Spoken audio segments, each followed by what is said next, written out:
Hey there, welcome back to Gardening with Sylvia and Friends. You know, it starts with one plant, right? You see it in the store. It is absolutely gorgeous. You have to have it.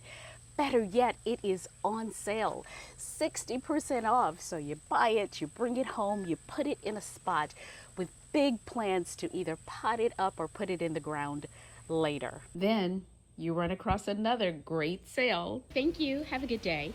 So you buy another plant, then another, then another, then you get the picture, right? Behind that gate, I have created what I call an unintentional plant nursery. Today, I'm going to show you what it looks like. So let me just give you an overview, sort of an up-close look at what my nursery looks like. Just about everything you're seeing here I got on clearance. Shop the back of those stores, your gardening stores. I always head straight to the clearance section first, which is how I got to this point with all of these plants. And here's the thing. As many plants as you see here, I have just as many on the other side of my house. So I actually have two unintentional nurseries growing in my garden. Okay, so let me give you a closer look at the plants. This is my clearance hanging basket here, which is so beautiful. Here's a list of the plants that are in this container. Proven winners. It is the Euphorbia Diamond Frost, as well as the Hippo Rose and the Rockapullo Rose. So this is the Hippo Rose here. This is the Euphorbia, so delicate. And these are the little Rockapullo roses that will be blooming soon. Again, that's the picture. Oh, and there's the price at 50% off. I had to have it. These are my canna lilies. I cut them all back because they had some sort of a fungus growing. And I'm hoping that as they grow back, they will do better. This is the this one's called Tropicana Black. See that? It's very pretty. And I love the beautiful leaves on the canna. My sister-in-law actually cuts just the leaves and puts them in vases throughout her house. It's beautiful. This one I love. This sort of lily, tiger lily look. The stripe on this is so beautiful. And it makes this beautiful sort of orange, very vibrant bloom. These are celosias here. Those were on clearance, 50% off. I love how they feel, the texture. So I got a few of those. These are geraniums. I have them in this fuchsia color, and I have three little ones that are this sort of vibrant orangey red color. This is a penta. I'm not sure how close I can get, but when it does bloom, will have fuchsia color to it. This is a black-eyed Susan here. This is what that'll look like, Rebecca, right?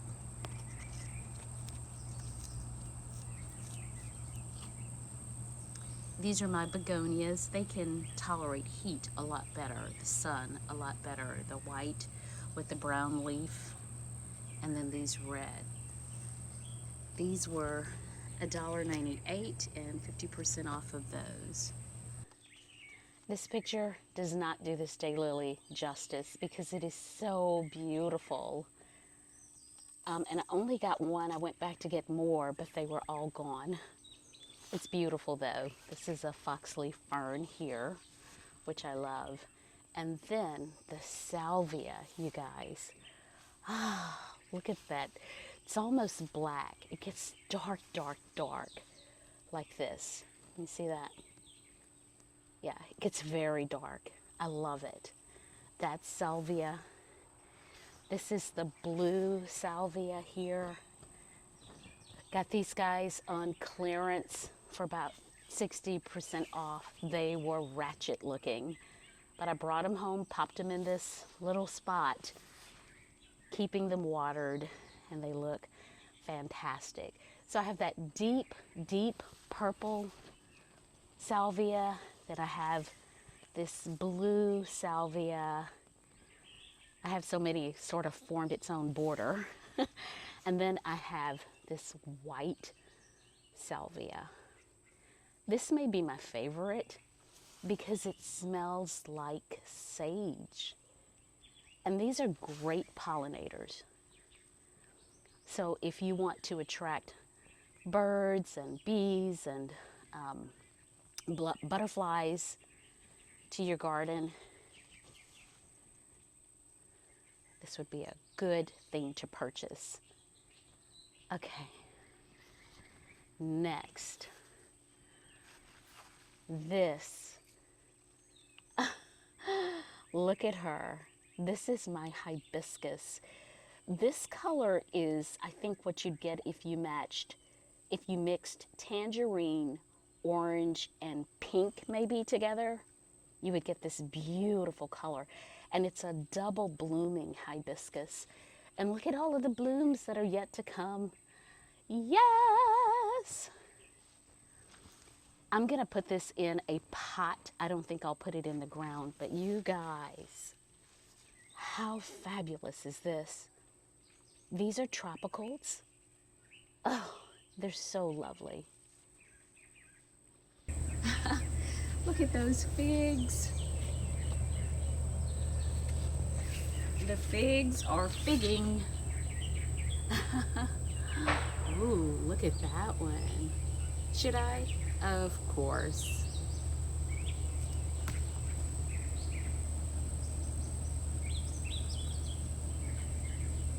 Yup. This variety is called the LSU fig. LSU as in fighting tigers. Go Tigers! It was grown by the ag department at LSU. And I can tell you that the fruit is really delicious. It's a deep purple, but they also come in golden, a yellow. LSU colors are purple and gold. I haven't tried the golden one yet, but I'm sure it is just as yummy. This is a rose of Sharon, also called Althea. It is simply beautiful, you guys. It makes this cup-like bloom, and the center of it is this red pigmentation that just sort of happens naturally. They come in white and purple and sort of a hot pink color, fuchsia. They're beautiful to grow. This one was a gift for me. I actually received two, but this one survived the historic snow that we had last year and the triple-digit temps. So this is an angel trumpet. I bought it at a farmer's market sale. No tag on it, but most of the others around had pink flowers, so I'm hoping that's what this one is. This is what they look like in bloom. You see the beautiful flowers there that look like a trumpet. A word of caution, this is a poisonous plant, so you certainly want to keep your pets and your children away from it. Years ago, my husband and I and our family, our kids, went on vacation in a very tropical environment, and the hibiscus and the oleander were growing like, I mean, they were everywhere, all over the landscaping, and they were huge in trees. They were growing as shrubs. They were beautiful. This one's that fuchsia color, but they also come in pink and purple, white. This is a poinsettia. A white poinsettia. These were from last Christmas. They're looking good. I don't know what I'm supposed to do. I will do a little research to see if I have to put them somewhere so that they can do whatever they do to produce more blooms by Christmas time. But it looks pretty healthy right here. This lady is my pride and joy. This is my first time growing a hydrangea tree. This is the little limelight hydrangea. I bought her when she was a lot smaller. She has grown and I just love her. I haven't treated her for any kinds of disease or anything, although I have noticed that some of the leaves do have the brown spot on them. So I'm going to go to the nursery to see what I need to get to spray her with, but she is simply beautiful. I've taken several cuttings inside because I love her. I love hydrangeas. I've just had no luck growing them. I don't have much shade, but the limelight seems to really love the sun. And this one's doing really, really well. Over here, I have a white mandevilla. It's got some blooms coming.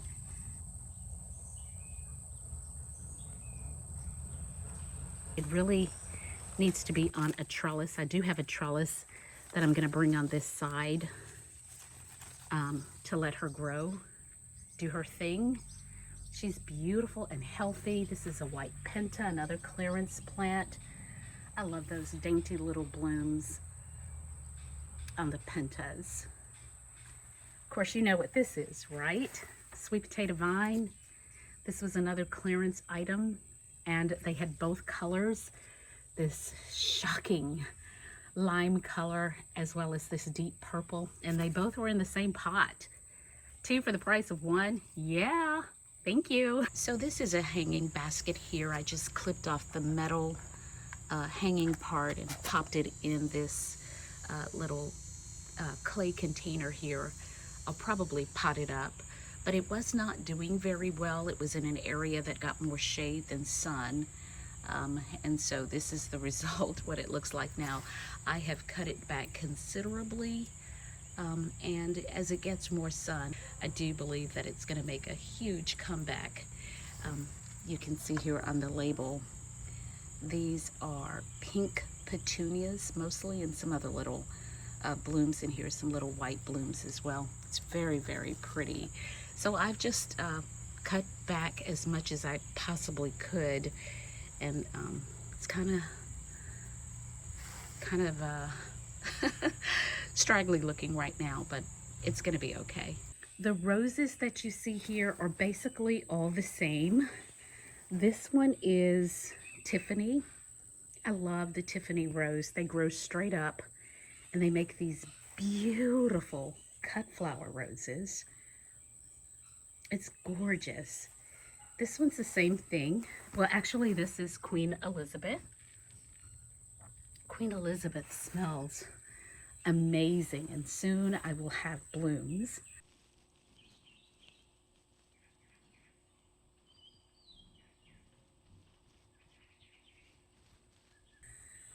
I love pink roses because they were my mom's favorite, and so this is really in honor of her. She grew, you guys, she had more roses than you can imagine.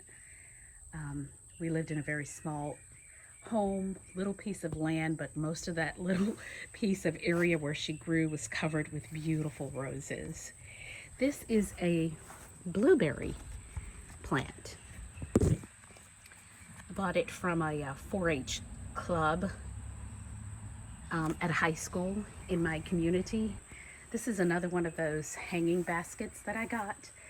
This one's pretty much kind of the same thing with some petunias and all. Both of these were in more of a shaded area, and so I just brought them over to where they got more sun exposure, 5-6 hours or more of sun, and they're getting their color back, the blooms back. So for now, my thinking is to plant another boxwood parterre here in this area, just boxwoods going all along this area, and then putting roses behind those to give it more of a formal garden look. I think that would be gorgeous. But here is my challenge. This side of the garden it is on an incline.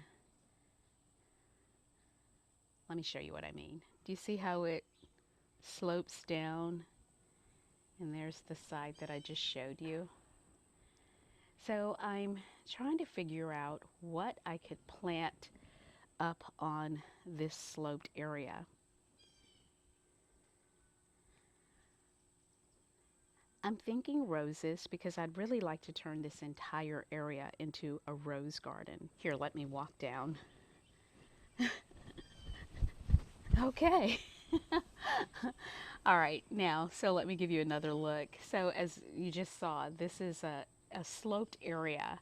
So I'm thinking I'd like to put some little shrub roses, maybe a little closer to the fence, or maybe do, you know, 2 rows, like an area that's maybe close to the back of the fence, and then bring another little section a little bit further out. And so that whole area would be covered with roses, pink shrub roses. And then maybe bring at the very end here where it starts to flatten out in this area here, putting boxwoods there to make it consistent with the other side. Y'all, this is a very long fence area. And for the most part, it's all an incline. So that's something to think about.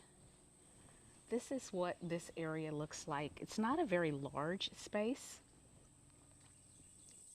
So a rose garden here would just be fabulous. At that gate, maybe do a arbor of some sort. Can you see it? Maybe climbing roses for this area. It'd be really pretty with a trellis, a couple of trellises, and having climbing roses. I don't know. I'd love to hear your thoughts and suggestions. But that is going to do it for this episode of Gardening with Sylvia and Friends. I hope you found some plants that you might try in your own garden. I hope that you are inspired. And if you live in a hot area, I would suggest checking the clearance aisles to see if there's some plants that you can get that will take you through the hot temps. Until next time, happy gardening.